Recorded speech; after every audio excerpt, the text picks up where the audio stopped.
Hello everyone.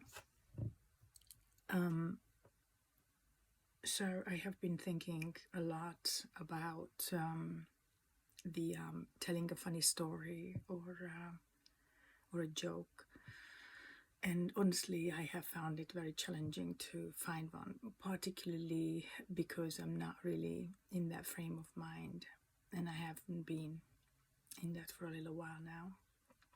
Partly because I don't really know jokes in English, and whenever I hear them, I never remember them. So I hope that you don't mind, but I'm going to tell a story of gratefulness, which is no joke.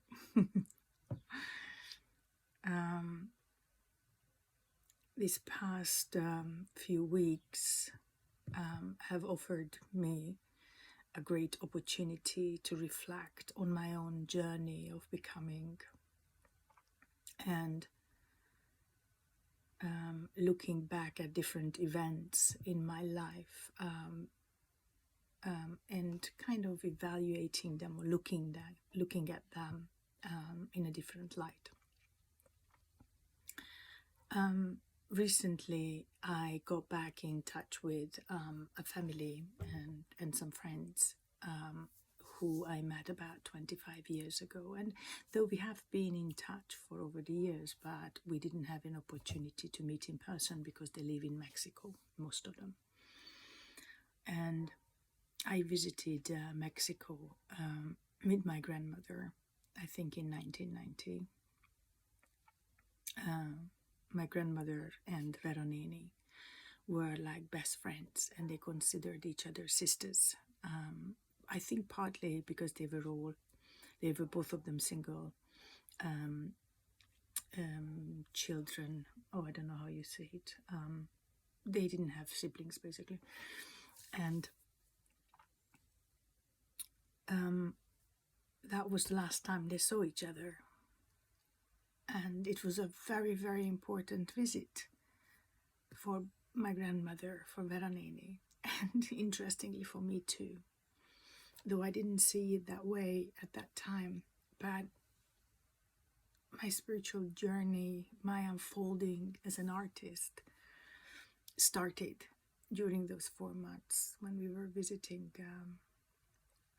Mexico. Veronini had this, I don't know, this amazing ability to see, to be able to look into your soul and see who you truly are. And she loved me enough to want to help me discover myself, recover myself in a way, after years of suppression. So since we spent quite a bit of time in Mexico, she introduced me to a lady. This lady's name was Camilla. She was also from Hungary, and she was a Holocaust survivor. And though I did not realize any of that at the time, but I can see the impact now, the impact she had on me, on the way I look at life. Growing up during the regime doesn't really make you a very happy person. I think we became bitter in a way. You know, the sense of helplessness sort of makes you feel, I don't know, what's the point of all this? And I think the people choose between feeling very bitter and resentful, I think. So I met this lady, this Camilla lady, who actually lived through a Holocaust in a way that she was in a concentration camp that she survived as a young child. And she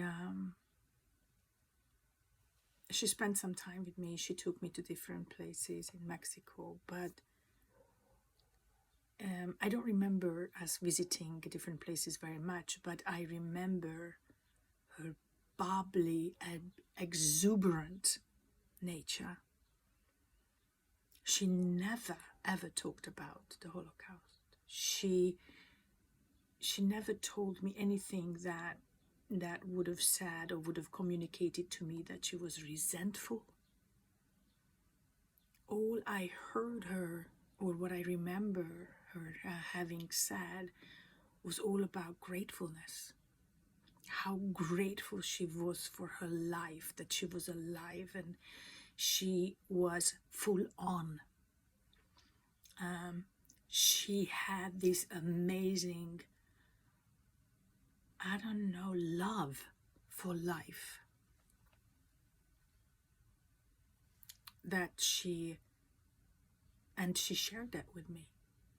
She took me to different places, and all I remember is her smile, her kindness, her wanting me to see that life is worth living, and we must. So I really hope that I remember this story now to warn me, to guide me, to inspire me, to be more grateful, but not only in a sense of saying that, oh, I'm grateful for this and that, but for my entire life as it has been up until this very moment, regardless of what happened, because this is something that she communicated to me. She didn't talk much about her experiences of the concentration camp itself, but she always talked about her life in a way as if it was a blessing, as it was. And I just keep on seeing her face, and that smile, and that exuberance that she radiated during those times that we spent together. And unfortunately, I lost touch with her after our visit.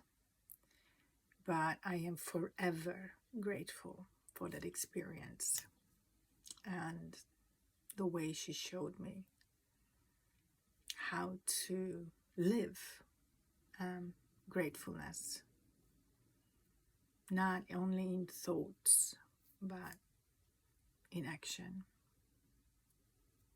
Thank you for listening. Bye-bye.